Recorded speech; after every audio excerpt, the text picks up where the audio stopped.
Your honour, Ajit जी तो नहीं थे, लेकिन भूषण जी थे, वहाँ उड़ा रहे थे हेलीकॉप्टर।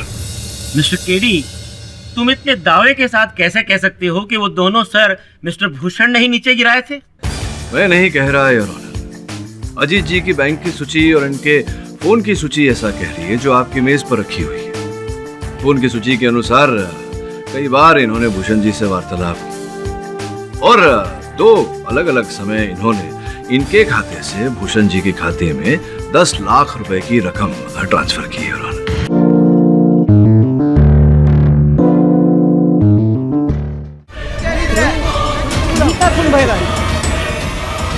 का चेहरा और कटुए सर का चेहरा हूबहू मैच करता है। शिल्पकार परिवर्तन कुमार उर्फ पीके असली जैसे दिखने वाले नकली सर बनाने में माहिर। मैं मानता हूँ कि वो नकली चेहरे मैंने बनाए हैं, लेकिन इसका ये तो मतलब नहीं कि वो खून भी मैंने किया। ये जो महाशय आपके सामने खड़े हैं, इन्हें देखिए, जांचिए, बताइए कि ये 1 या 2 वार करके किसी इंसान की खोपड़ी को तोड़ सकता है? ऐसा वार करना तो इनके बस की बात ही नहीं है। साक्षी और साक्ष्य के अभाव के कारण मैं चाहता हूं कि मेरे मुवक्किल को जमानत दी जाए।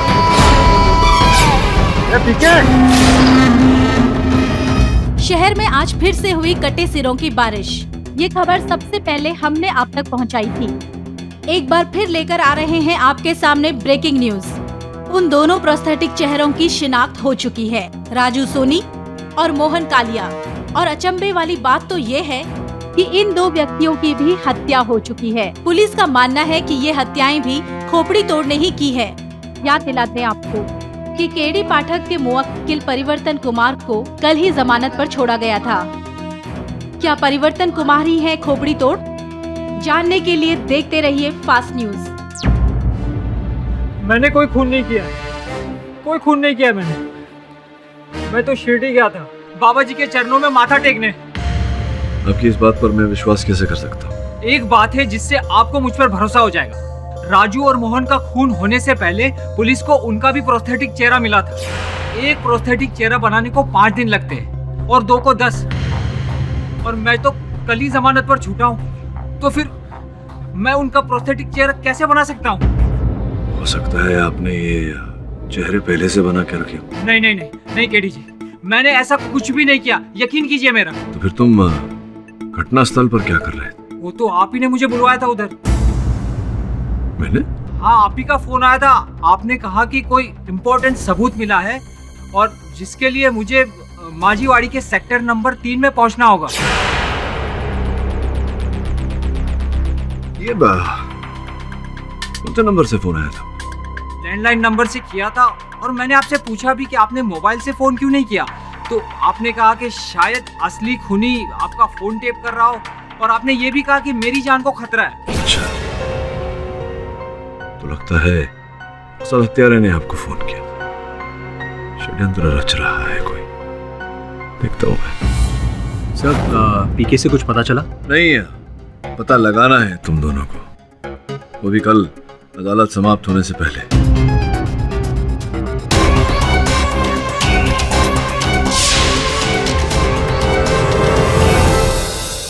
योर ऑनर, अगर परिवर्तन कुमार जी को हमने बेल पर ना छोड़ा होता तो आज राजू सोनी और मोहन कालिया दोनों जिंदा होते। योर ऑनर, एक बार फिर मेरे मुवक्किल परिवर्तन को हत्याओं के आरोप में फंसाया गया है। ये हत्याएं इन्होंने नहीं की। सत्य तो ये है कि किसी व्यक्ति ने पीसीओ से मेरा नाम लेकर इन्हें फोन किया और घटनास्थल पर बुलाया। जब ये घटनास्थल पर पहुंचे तो वहाँ राजू और मोहन के शव पहले से पड़े हुए। मिस्टर पाठक, फिर उस खून से सनी हुई हथौड़ी का क्या जो मिस्टर परिवर्तन के हाथ से बरामद हुई थी उस वक्त? योर ऑनर, अकस्मात ऐसा हुआ कि जब ये वहां पहुंचे, वहां घोर अंधेरा था और इनका पैर किसी वस्तु से टकराया। इन्होंने उस वस्तु को उठाया तो हाथों में हथौड़ी पाई। उसी समय पुलिस वहां पहुंच गई और हत्याओं के आरोप में इन्हें गिरफ्तार किया। चलिए मान लेते हैं कि पीसीओ से आपका नाम लेकर आपके मुवक्किल को किसी ने कॉल किया, तो इनके मोबाइल फोन में वो रिकॉर्ड्स तो होंगे।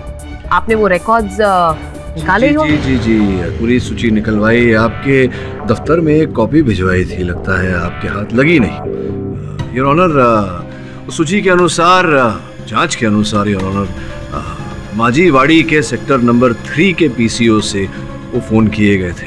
सर्वप्रथम 6 बजे मेरे मुवक्किल को फोन करके वहां बुलाया गया। उसके पश्चात उसी पीसीओ से मोहन और राजू को भी 6:10 पर फोन करके उस स्थल पर बुलाया गया।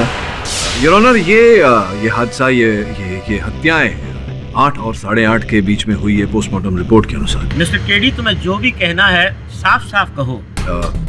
योर ऑनर, मेरा ऐसा मानना है कि किसी ने बड़ी चतुरता से तीनों को वहां बुलाया और ये हत्याएं की और उसके आरोप में मेरे मुवक्किल को फंसाया। What nonsense, मिस्टर पाठक। ये भी तो हो सकता है ना कि वो कॉल खुद ब खुद परिवर्तन कुमार ने ही किया।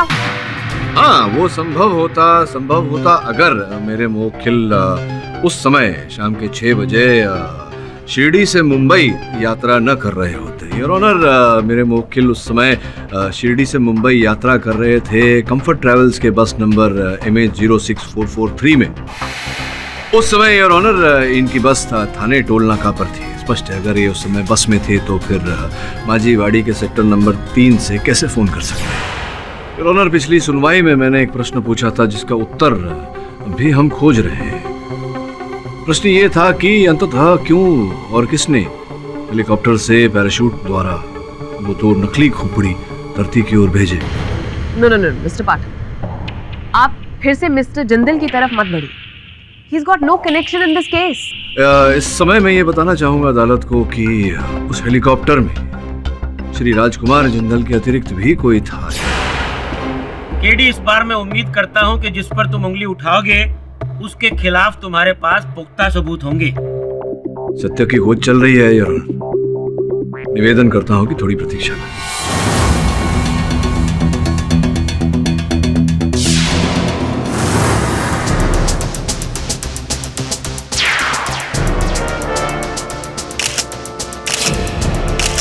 Excuse me ma'am. Yes, good morning. हम लोग हरगढ़ी न्यूज़ चैनल से आए हैं। हम आपके कुछ एम्प्लॉयज़ का इंटरव्यू लेना चाहते हैं। आप लोगों के पास अपॉइंटमेंट लेटर है? अपॉइंटमेंट लेटर तो नहीं है। देन आई एम सॉरी, बिना अपॉइंटमेंट लेटर के आप किसी से मिल नहीं सकते। Please ma'am.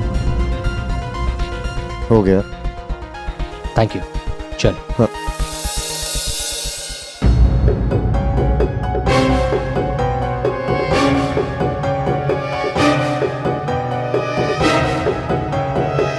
सर, लेकिन ये मानो। Thank you.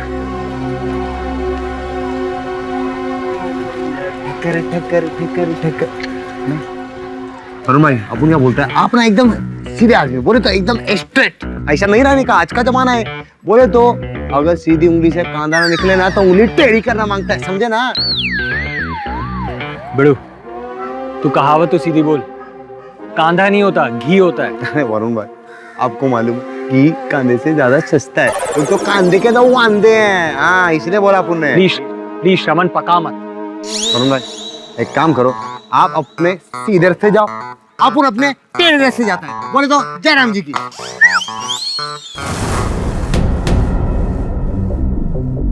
योर ऑनर, मैं क्षमा चाहता हूं कि किसी कारणवश मेरे सहायकों को यहाँ पहुंचने में विलंब हो रहा है।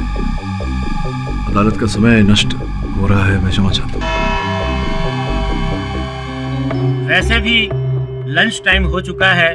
इस केस की सुनवाई लंच ब्रेक के बाद जारी रहेगी। The case is adjourned. Yes काका, पियो पियो पियो पियो पियो।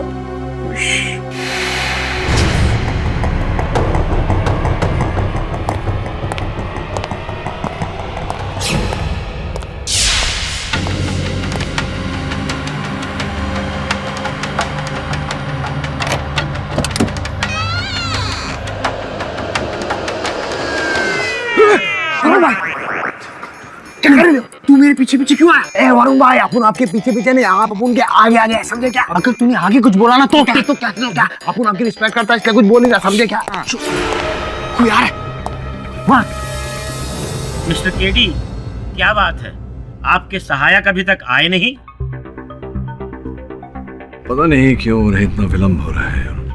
योर ऑनर, हम ऑलरेडी 2 घंटे यहाँ पर वेस्ट कर चुके हैं। Excuse me your honour.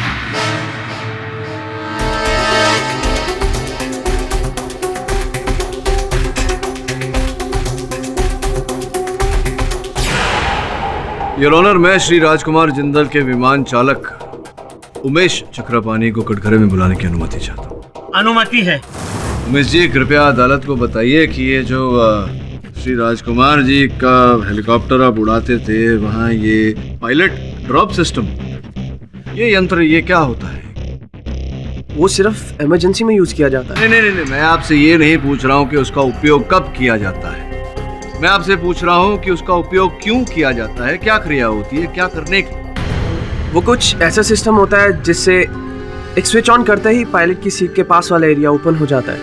अच्छा, अद्भुत बात है। मतलब आप एक स्विच द्वारा पायलट के पास की जगह को, स्थान को खोल सकते हैं ताकि वहां से कोई भी चीज नीचे धरती की ओर गिराई जाए।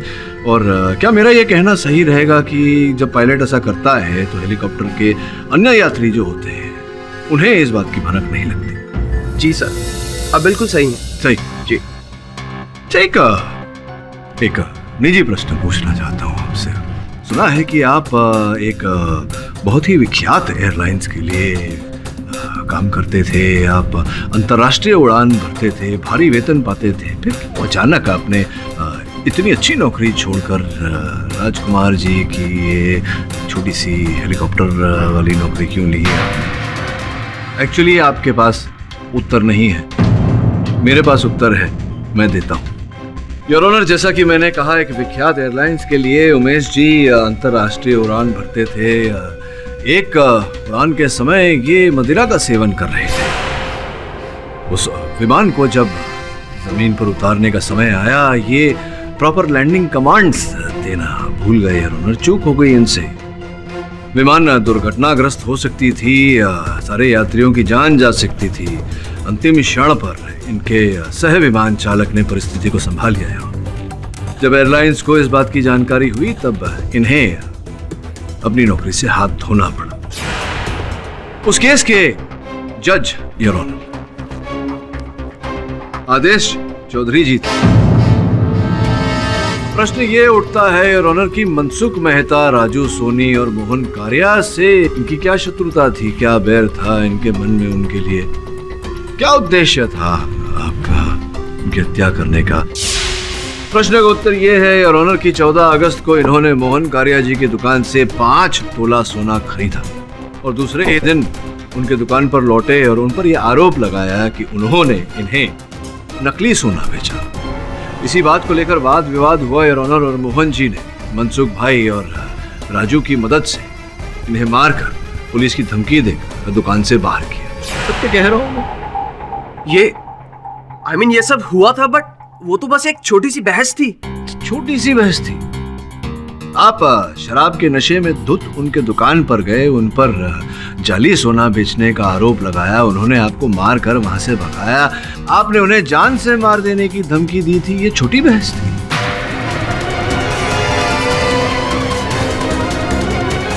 मैं मानता हूँ कि उस दिन मुझे उन चारों पर बहुत गुस्सा आ गया था, पर उनका खून मैंने नहीं किया और ना ही मैंने अपने हेलीकॉप्टर से उनके नकली सिर नीचे भेजे। झूठ बोल रहे हैं। मैं सच बोल रहा हूँ। उन 2 रोज जब हादसा हुआ था मैं हेलीकॉप्टर में था ही नहीं। क्षमा चाहता हूँ, आप हेलीकॉप्टर में नहीं थे, कार रजिस्टर में तो आप ही के हस्ताक्षर थे। मैं सिर्फ साइन करने एरोड्रोम गया था। उसके बाद मैं हेलीकॉप्टर तक भी गया था, पर हेलीकॉप्टर में मैं नहीं, मेरा असिस्टेंट गया था। यानी कि जिस दिन जिंदाल जी का हेलीकॉप्टर उस जगह से गुजरा जहां वो पैराशूट के जरिए कटे हुए सर नीचे फेंके गए थे, उस दिन ना ही जिंदाल जी और ना ही उनके पायलट, दोनों में से कोई भी हेलीकॉप्टर में नहीं था। प्रश्न ये उठता है योर ऑनर कि अगर उमेश जी और राजकुमार जी दोनों हेलीकॉप्टर में यात्रा नहीं कर रहे थे तो कौन कर रहा था? भूषण। भूषण जी, उमेश जी का ऐसा कथन था कि उनके स्थान पर उस दिन हेलीकॉप्टर की उड़ान आपने भरी थी, सत्य है ये बात? देखिए भूषण जी, आपको जो भी कहना है बेझिझक कहिए, किसी से डरने की कोई जरूरत नहीं है। मुझे अपने कैरियर की चिंता है सर। मैं एक ट्रेनी पायलट हूँ और मेरे पास फ्लाइंग लाइसेंस भी नहीं है, और जब तक मेरे 145 फ्लाइंग आवर्स पूरे नहीं होते मुझे लाइसेंस नहीं मिल सकता सर। तो इसमें दिक्कत क्या है? मेरे पापा को कैंसर है सर, उनके ट्रीटमेंट का खर्च और मेरे फ्लाइंग आवर का खर्च दोनों एक साथ नहीं हो सकते। इसलिए मैंने उमेश जी से रिक्वेस्ट की थी कि मुझे उनकी जगह फ्लाइंग करने दीजिए ताकि मैं अपने फ्लाइंग आवर्स जमा कर सकूं और जल्दी से जल्दी लाइसेंस पा सकूं और जल्दी से कमा सकूं और एक पापा का इलाज अच्छे से करवा सकूं।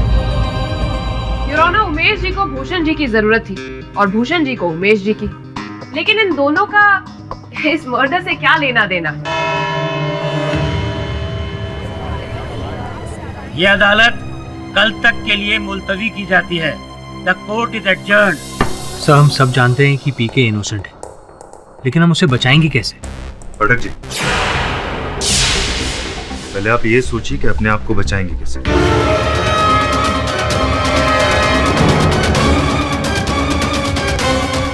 मैं अपने आप को कैसे बचाऊं का क्या अर्थ? बैठिए तो सही, बैठ के समझाइए तो सही, क्या बोल रहे हैं आप? ये देखिए, आपकी जान को खतरा है।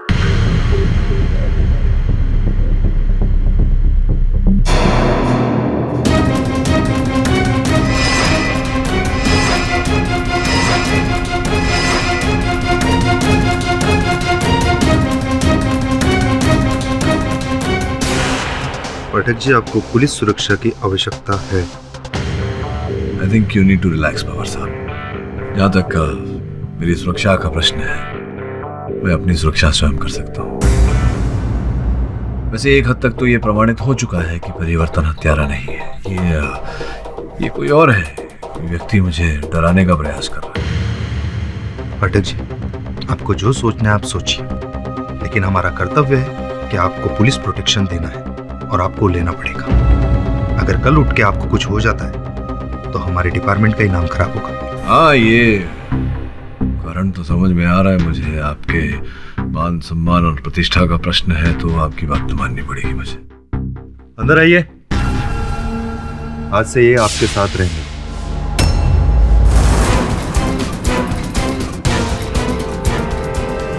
तो समझ में नहीं आ रहा कि आपका नकली सर किसने बनाया।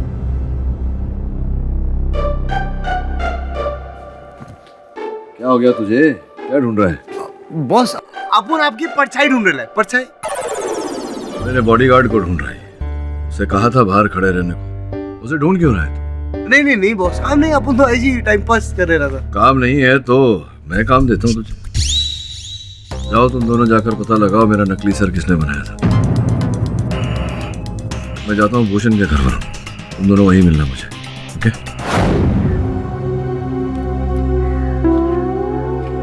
क्या? मैं भी जाऊंगा। कहाँ जाओगे? जहां आप जा रहे हैं। अच्छा, मैं तो शौचालय जाऊंगा। तो शौचालय जाऊंगा तो क्या करेंगे आप? पहले मैं जाऊंगा, जाके चेक करूंगा, उसके बाद दरवाजे के बाहर आपका इंतजार करूंगा। हर 30 सेकंड में दरवाजे के बाहर दस्तक दूंगा। अगर आपका जवाब नहीं मिला तो दरवाजा तोड़ दूंगा। दरवाजा तोड़ देंगे? इस समय मैं शौचालय तो जा नहीं रहा। मैं तो भूषण के घर जा रहा हूँ। मैं भी चलूंगा। नहीं, चलने की क्या जरूरत? मैं गाड़ी में जा रहा हूँ, आप बैठ जाइए गाड़ी में। आई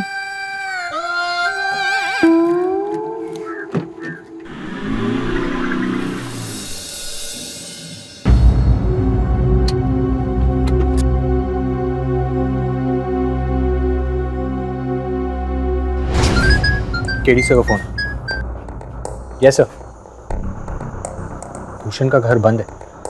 ठीक है सर, हम अभी वहां पहुंचते हैं। चल।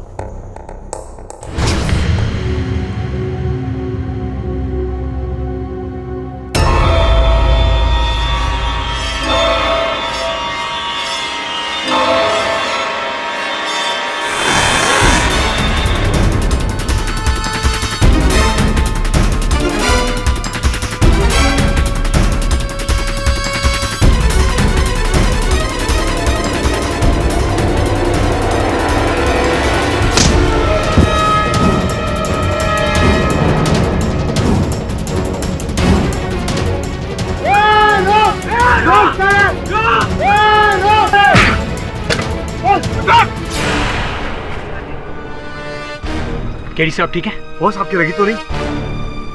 मेरा अंगरक्षक अंग भक्षक कहाँ से बन गया? कौन था ये? धीरे यार, धीरे। तो सब बहुत दर्द हो रहा है। ना, दर्द तो हो गए जब आपको यह पता चलेगा कि आप ही का मुवक्किल आपसे झूठ बोल रहा था। आधे घंटे पहले जब मैं पीके के स्टूडियो फिर से तलाशी लेने गया तब वहाँ आपके चेहरे का फर्मा और फोटो भी मिला। सोचने वाली बात है कि पीके ने यह बात मुझसे क्यों छिपाई? सब एक और बात है, पीके ने जिंदाल के दादाजी का पुतला भी बनाया था। जब मैं इन्वेस्टिगेशन करने उनके ऑफिस गया था तब एंट्रेंस पे ही था सर, उस पे भी पीके का लोगो लगा हुआ था। दादाजी का पुतला क्यों बनाया? हाँ, ये बात सच है कि मुझे तीसरा ऑर्डर भी मिला था आपका प्रोस्थेटिक चेहरा बनाने के लिए, लेकिन जब आदेश जी और मनसुख भाई का खून हुआ और पुलिस ने मुझे गिरफ्तार कर लिया और आपने मेरा केस लिया तो मैं डर गया और थोड़ा स्वार्थी भी हो गया कि अगर ये बात मैं आपको बता दूंगा तो शायद आप मेरा केस नहीं लड़ेंगे। और कोई बात है जो आपने मुझसे छिपाई है? और कुछ भी नहीं है जो मैं आपसे छुपा रहा हूँ। वो जिंदाल साहब के दादाजी का मुख भी आपने बनाया था? नहीं। फिर झूठ बोल रहे हैं आप। तो फिर देखिए, इस पुतले के पीछे पीके क्यों लिखा हुआ है? हाँ, ये तो मैंने ही बनाया है, लेकिन मुझे तो ये अब पता चल रहा है कि ये व्यक्ति उनके दादाजी है। मैंने अपने करियर में हजारों चेहरे और पुतले बनाए, लेकिन मैंने कभी उनकी पहचान नहीं पूछी किसी से भी। ये जो काम तुम करते हो, ये काम तुम्हारे पास आता कैसे है? इश्तिहार देते हो अखबार में या कोई दलाल इत्यादि है? मेरा एक एजेंट है अजीत नागपाल, वही ऑर्डर लाता था, बदले में मैं उसको 10% कमीशन देता था। लेकिन वो आदमी बड़ा फ्रॉड था। कभी कभी क्लाइंट से मेरे नाम पर वो पेमेंट वसूल कर लेता था और मुझे नहीं देता था, और इस बात को लेकर हमारा झगड़ा भी हुआ था। अजीत नागपाल, जिंदाल का हेलीकॉप्टर और कोई शक्तिशाली व्यक्ति जो लोगों को सर पर हथौड़ा मारकर उनकी हत्या कर रहा है। तीन एक दूसरे से विपरीत बातें। दिमाग की ना बत्ती ऑफ हो गई है। सच्ची आई शपथ बॉस, अपन जब किरीट काका के साथ वो दारू पीने गए। दारू? अच्छा, तू दारू पी रहा था? तूने तो कहा था कि तू सुधर गया। नहीं आई शपथ बॉस, अपन सुधर गया। अपन आपसे प्रॉमिस किया था ना बॉस। पर क्या ना बॉस, ऐसे लोगों का मुंह खुलवाने के लिए थोड़ा दारू मुंह में डालना ही पड़ता है। तो क्या बात निकल रही है, बोल। आ रहा बॉस, वो अपन को किरीट काका ने बताया। हेलो काका, हेलो। ठहरो ठहरो, आएगा नाम याद, बताओ। बलवान पहलवान जिंदल का वॉचमैन था। उसकी दाहिने हाथ की ये उंगली, ये वाली नहीं थी। वो तो कटी हुई है। हाँ बॉस। अच्छा, छोटी उंगली कटी हुई है। तब भी प्रतीत हुआ था कि उसकी छोटी उंगली कटी हुई है। अब मिलाना हत्यारा। सब जिस वॉचमैन को जिंदाल ने नौकरी से निकाल दिया हो, उसका इन मर्डर से क्या लेना देना? प्रश्न बाद में करना, पहले जा अजीत नागपाल के बारे में जानकारी प्राप्त कर। और समन, तू चौकीदार का पता लगा, जो करना है कर, उसे कल अदालत में लेके आना। जो हुकुम बॉस। अजीत जी, कृपया अदालत को बताएं क्या व्यवसाय करते हैं? जी, मैं एक आर्ट एजेंट हूँ। नई पुरानी पेंटिंग्स, स्कल्पचर्स खरीदना बेचना ये मेरा पेशा है। अद्भुत बात है, आपने अपनी आधी अधूरी पहचान दी। वास्तविकता तो ये है कि आप कला के पुजारी होने के साथ साथ हाथ की सफाई के भी पुजारी हैं। अर्थात आप ये जो गैलरीज हैं, राजभवन, राजमहल, पुराने मंदिर, यहाँ से मूर्तियाँ जो दुर्लभ है, मूल्यवान है, चित्र इत्यादि की तस्करी करते हैं आप। जब तस्करी संभव नहीं होता तो आप अपने कारीगर से उसकी कॉपी अर्थात नकल बनवाते हैं और बाजार में बेचते हैं, लोगों को ठगते हैं। क्या आप बकवास कर रहे हैं? आप बकवास नहीं कर रहा हूँ, सत्य कह रहा हूँ। और एक बार ऐसा ही धोखा देते समय, छल करते समय आप पकड़े गए। जिंदाल साहब को आप कुछ नकल बेचना चाह रहे थे, उन्होंने आपकी चोरी पकड़ी और आपको दंड भी दिया था। तब से आप उनसे बदला लेना चाहते थे, किंतु आप जानते थे कि आप जिंदाल साहब का बाल भी बाका नहीं कर सकते, इसलिए आपने एक योजना बनाई। जिंदाल साहब के एक निकट के व्यक्ति को आपने अपने साथ शामिल किया, उसे भागीदार बनाया, जिंदाल साहब का वॉचमैन। लेकिन इनका प्लान क्या था? हाँ, क्या प्लान था आपका, बताएंगे आप या मैं बताऊं? जो दूसरे शत्रु थे आप, परिवर्तन जी, उन्हें भी फंसाना। टीके से मेरी कोई दुश्मनी नहीं है। ये सत्य नहीं कि आपने परिवर्तन जी को जो काम इन्होंने किया था उसका मूल्य नहीं चुकाया? जिंदाल साहब को पीके का काम पसंद ही नहीं आया, इसलिए उन्होंने पैसे देने से इनकार कर दिया। तो इसमें मैं क्या कर सकता हूँ? आपने वैसा ही किया जैसा आपने सोचा था। परिवर्तन जी के शत्रु की हत्या की और उस आरोप में इन्हें फंसाया। और फिर जिंदाल साहब के हेलीकॉप्टर का उपयोग करके आपने पैराशूट द्वारा वो सर, नकली सर, प्रोस्थेटिक सर आपने धरती पे उतारे।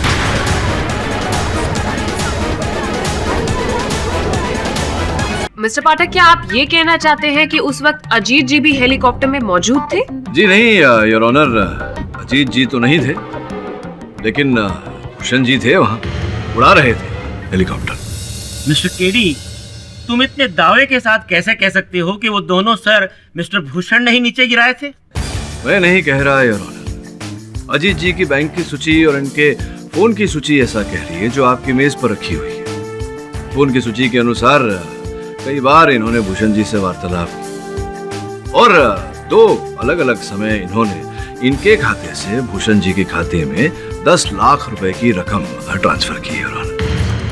हाँ, ये सच है कि मैं भूषण से लगातार मोबाइल पर बातचीत कर रहा था और उसके अकाउंट में मैंने पैसे भी ट्रांसफर किए।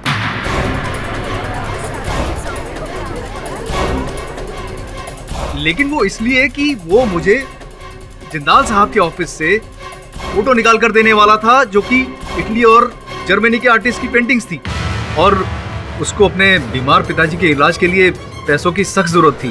तो पैसों के लिए मैंने उससे एक काम करवाया। जज साहब, मैं गुनहगार हूँ, आप जो भी चाहे सजा मुझे दे दीजिए। मैंने लेकिन किसी का खून नहीं किया है।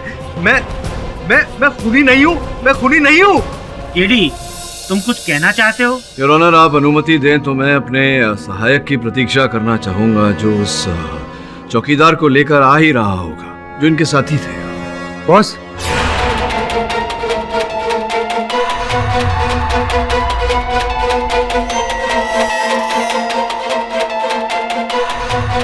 बॉस, अपन उस तक पहुंचता उससे पहले किसी ने उसको टपका दिया।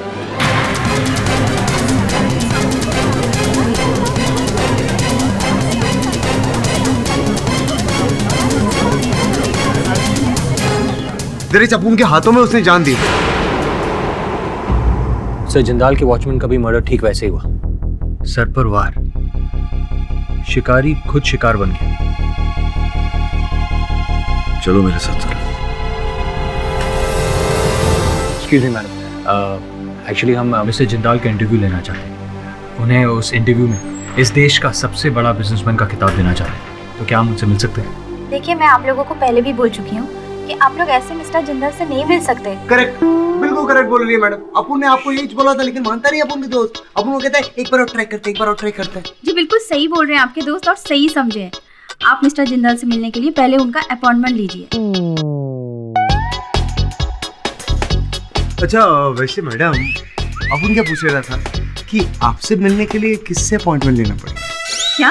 वो क्या है ना, अपन ऐसा पीछे खड़े होकर आपकी आंखें थी, आपकी आंखें सागर से गहरी है। जी चाहता है फोड़ के मोती निकाल। मतलब बोले तो आपकी आईज रियल है कि लेंस पहन लिया आपने? ऑफ कोर्स मेरी असली आंखें हैं। आपका इनकार, आपका गुस्सा सब असली ना, तो इकरार भी असली होगा मैडम। आज आपको देख के अपन की नानी माँ की याद आ गई। सॉरी, लेकिन क्या करें, आज नानी माँ अपन के पास नहीं है ना, बहुत दूर चल गई। अपने बच्चे लोगों को छोड़ के चले गई, बहुत ऊपर चले गई। नानी माँ ऊपर गई मैडम, नानी माँ। मैडम नीचे आ जाओ, नीचे, इतना ऊपर नहीं गई। बहुत मिस करता है पूरा नानी को, और फिर भी madam call me, miss me, I will see you. रुकिए सर, कहाँ जा रहे हैं आप? वो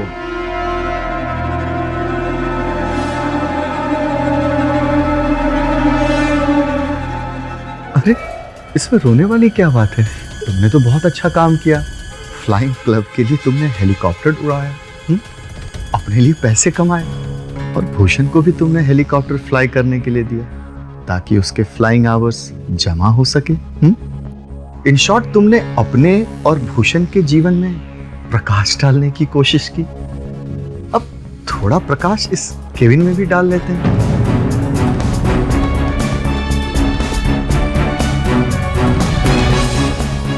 तुम्हें पता है ये क्या है? नहीं। तो पूछो ना। क्या है? अरे ये एक लाइटर है। तुम्हें पता है इस लाइटर से तुम्हें क्या करना है? नहीं। तो पूछो ना। क्या करना है सर? इस लाइटर को तुम्हें 5 बार जलाना है। यदि तुम कामयाब हो गए तो तुम्हारे जीवन में एक नए जीवन की रोशनी प्रकट होगी, और यदि तुम कामयाब नहीं हो तो इसी लाइटर से तुम्हारी चिता जलेगी।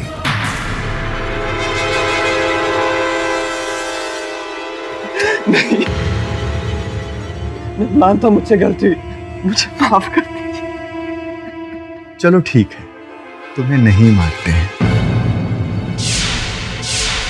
लेकिन तुम्हें मेरा एक काम तो करना ही होगा। इस लाइटर को तुम्हें 5 बार जलाना होगा। यदि तुम 5 बार जला लिए तो हम तुम्हें छोड़ देंगे, और यदि तुमने 5 बार नहीं जलाया तो जिस उंगली से तुम इस लाइटर को जलाने की कोशिश कर रहे हो वो उंगली मेरी हो जाएगी। 1 2 3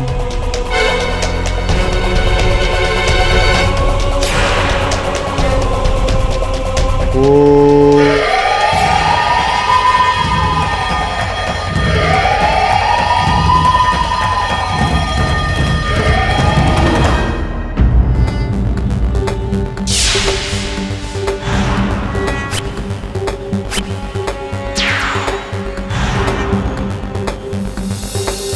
बॉस, अपन को वो जिंदाल की रिसेप्शनिस्ट ने बताया कि पूना में जिंदाल का एकदम खासम खास बावर्ची है। हाँ बस। और कोई आदमी?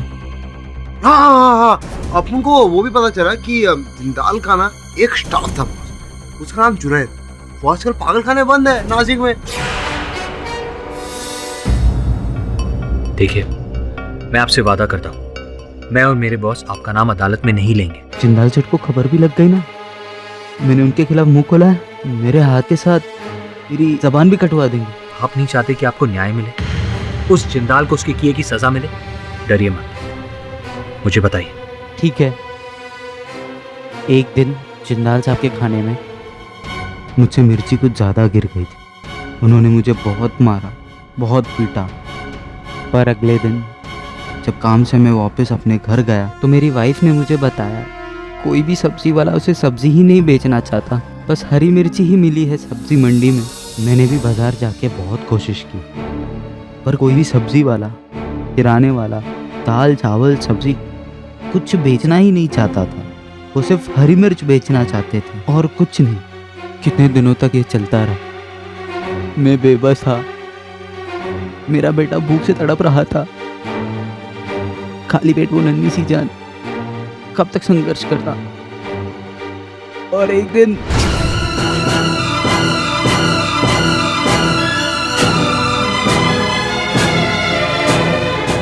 भूख के मारे बेचारा मिर्ची खा गया और कुछ दिनों में मर गया। ये डिटेल मैं आपको नहीं दे सकता। वैसे भी ये सब गलत बात है, ये सब काम मैं नहीं करता। अब उनको अरे ये क्या निकला? बोले तो 1000 रुपया लेगा मुँह। मेरा मतलब था कि मैं मुफ्त में काम नहीं करता। हाँ करेक्ट, अपन जानते हैं तेरा। अब उनको बताइए जुनैद यहाँ पर कितने सालों से? जुनैद से 3 साल से, और सुनने में आया कि इससे पहले वो एक्सप्लोर मीडिया कंपनी के ऑफिस में बहुत बड़े पद पे काम करता था। फिर उसे दूसरे कंपनी में इससे अच्छा जॉब मिला तो जुनैद ने एक्सप्लोर मीडिया कंपनी का काम को छोड़ दिया और वहाँ जाके ज्वाइन कर लिया। जॉब ज्वाइन करने का ठीक 1 महीने बाद ही उसके घर में बहुत बड़ी चोरी हो गई। उसके लाखों रुपए के गहने चले गए, और तो और उसकी भतीजी को किसी ने किडनैप कर लिया और जुनैद अपनी ही कंपनी में घपला किया, जिसकी वजह से उसको जेल जाना पड़ा। और फिर बेचारा जुनैद पागल हो गया। केडी साहब, आप बहुत ही व्यस्त वकील हैं, इसलिए चाय पानी पिलाकर मैं आपके वक्त को बर्बाद नहीं करूंगा। बताइए, क्या सच्चाई पता कर लिया आपने मेरे बारे में? बस जिंदाल साहब, केवल इतना ही पता चला है कि आप बहुत ही परपीड़ित व्यक्ति हैं। दूसरों को दुख देने में कष्ट देने में आपको आनंद मिलता है। मुझे और भी आनंद आएगा यदि आप मुझे खुलकर बताएंगे। अब समझने समझाने को रहा क्या है। आपने अपने दादाजी का मुखौटा बनवाया शिल्पकार से, आपको वो मुखौटा भाया नहीं, तो आपने शिल्पकार को दंड देने की ठान ली। मैं आपकी भाषा की दाद देता हूं, लेकिन आप जो मुझ पर आरोप लगा रहे हैं वो मेरे समझ से परे है। सर्वप्रथम तो आपने उस बेचारे शिल्पकार को, परिवर्तन को तड़पाना शुरू किया। वो आपका जो विश्वसनीय चौकीदार था, उसकी सहायता लेकर। उसे तो मैंने बहुत पहले ही नौकरी से बाहर कर दिया था। वो भी तो ढोंग ही था जिंदाल साहब, ताकि संदेह की सुई आपकी ओर न जाए। लेकिन जो किया आप ही ने किया। पहले सारे दुश्मनों की हत्या की, लेकिन उसके पूर्व उनके मुखौटे, प्रोस्थेटिक चेहरे जो बेचारे परिवर्तन के हाथों बनवाए गए थे, उन्हें हवाई छतरी द्वारा धरती पर भेजा, ताकि बेचारे परिवर्तन पर लोग संदेह करें। बेचारे परिवर्तन को कहां पता था कि उससे प्रोस्थेटिक चेहरे नहीं बनवाए जा रहे, उसे स्वयं उसकी मृत्यु की रेखा का शिल्पांकन कराया जा रहा है। लेकिन मैं ऐसा होने नहीं दूंगा, बचाऊंगा उसे। वैसे आप कमाल के वकील हैं। आखिर आपने पता लगा ही लिया कि पीके को किसने फंसवाया और क्यों फंसाया। क्या कहा था आपने? पर पीड़ित, यानी कि सैडिस्ट। हाँ मुझे बहुत अच्छा लगता है जब कोई मुझे फंसाने की कोशिश करता है लेकिन फंसा नहीं पाता है। मत करो, कोई फायदा नहीं। इस ऑफिस में इलेक्ट्रोमैग्नेटिक गैजेट्स लगे हुए हैं। यहाँ रिकॉर्डर, लैपटॉप, फोन कुछ भी नहीं चलेगा। और वैसे भी तुम मेरे इस बयान को रिकॉर्ड नहीं कर पाओगे। कुछ ठंडा मंगाऊं तुम्हारे लिए? रिकॉर्ड नहीं कर पाया तो क्या हुआ? कल लाइव रिकॉर्डिंग होगी अदालत में। आपने जितने भी लोगों को परेशान किया है, सब आपके खिलाफ गवाही देंगे। आपको ठंडा नहीं, दूध पीने की जरूरत है। वो भी बॉटल वाली। कितने भोले बच्चे हो तुम। एक गलती कर दिया आपने केडी साहब। जिन जिन लोगों ने मेरे खिलाफ बयान दिए थे, उनके बयान रिकॉर्ड कर लेना चाहिए था, क्योंकि अब तो आप करवा नहीं पाओगे, क्योंकि मुर्दे बयान नहीं देते हैं।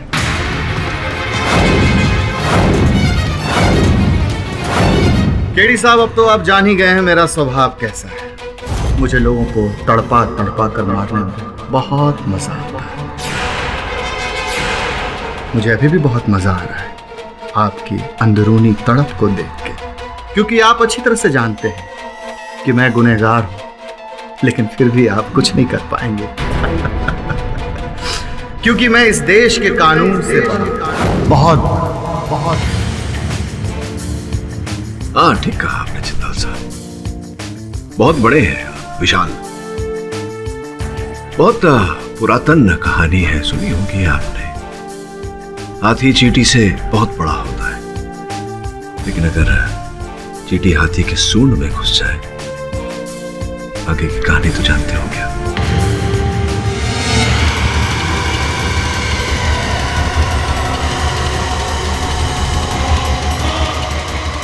शहर में एक बार फिर पैराशूट द्वारा नकली कटे हुए सर की लैंडिंग हुई है, और ये बताना जरूरी होगा कि इस बार ये कटा हुआ सर किसी अनजान शख्स का नहीं है, बल्कि देश के जाने माने उद्योगपति श्री राज जिंदाल जी का है। दिल को दहला देने वाली बात तो ये है कि आज तक खोपड़ी तोड़ हत्यारे ने जिसके भी नकली कटे हुए सर आसमान से जमीन पर भेजे हैं, उनका खून भी किया है। क्या इस बार भी खोपड़ी तोड़ राज जिंदाल जी की हत्या करने में कामयाब हो पाएगा? खोपड़ी तोड़ हत्यारे ने दी है देश के सुरक्षा तंत्र को बड़ी चुनौती। अब क्या होगा राज जिंदाल जी का? नहीं, मुझे कोई पुलिस प्रोटेक्शन नहीं चाहिए। रखो फोन। केडी पाठक, मुझे फांसने की कोशिश की तुमने। चीटी हो तुम, चीटी। मसल के रख दूंगा मैं तुझे, मसल के रख दूंगा। बोले तो बॉस, अपन को आपका ये प्लान थोड़ा समझ में नहीं। समझ सिंपल है, केडीसी ने जिंदाल को उसी के प्लान में फंसाया। अगर 24 घंटे में जिंदाल का खून नहीं होता है तो ये क्लियर हो जाएगा कि जिंदाल ही खूनी है। समझा? जिंदाल।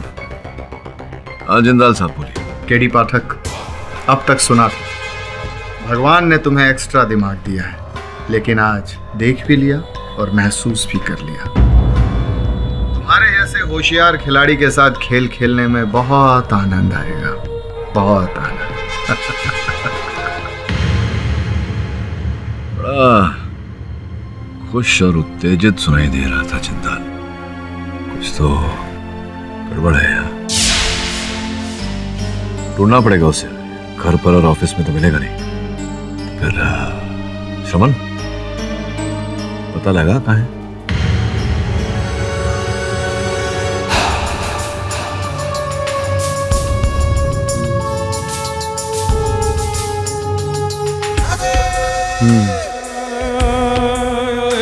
ठीक है।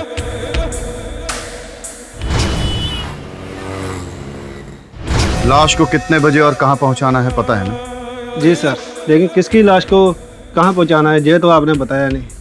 2 घंटों के बाद आना, सब कुछ खुद ब खुद मालूम पड़ जाएगा। जाओ। जी सर।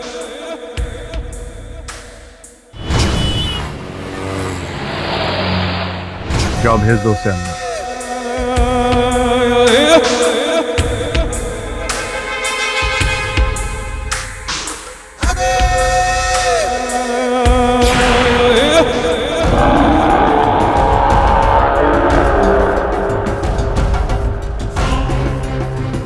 रेडी?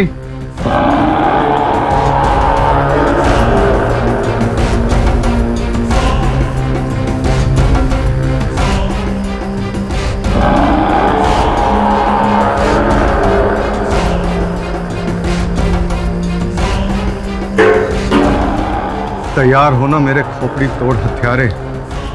एक ही झटके में मेरे खोपड़ी को उड़ा दो। जरा भी गलती की तो मेरे आदमी तुम्हें पैसे नहीं देंगे। केडी पाठक, सारे केसेस तुम ही नहीं जीतोगे। चलो जल्दी करो, उड़ाओ मेरे खोपड़ी को।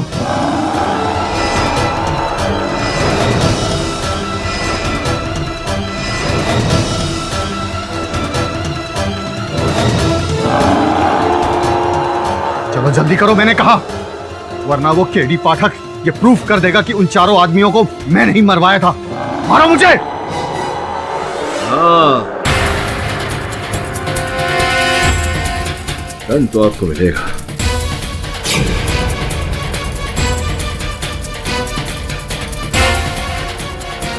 लेकिन इस थोड़े से नहीं, ये तो श्रमन ने बना के दिया था थर्मोकॉल का। ये सॉरी, नकली हथौड़ा है। अब आपका माथा फोड़कर आपको दंड नहीं देंगे, सूली पर लटका कर दंड देंगे न्यायाधीश महोदय अदालत में। क्या हुआ, ये आंखें फाड़ फाड़ कर आप क्यों देख रहे हैं मुझे? अच्छा, आप सोच रहे हैं कि मैं यहाँ कैसे? यहाँ तो उसे होना चाहिए था, वो जो आपका प्रख्यात माथा तोड़ हत्यारा जो है। तो हुआ ये कि उसको हमने बाहरी धर लिया और बांध के रखा हुआ है, आपके साथ में ही लेकर जाएंगे चौकी।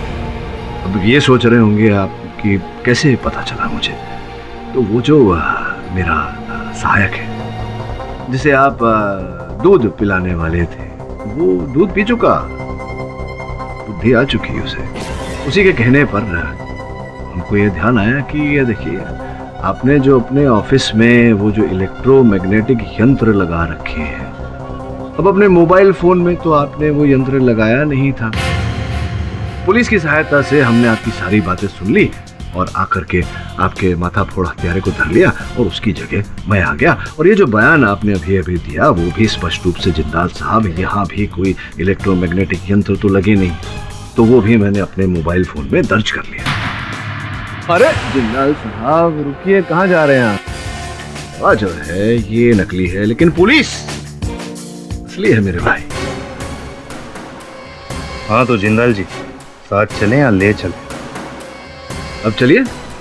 कारागार में बैठकर अपना ही माथा फोड़ना, ये सोचकर कि क्या सोचा था और क्या हो गया।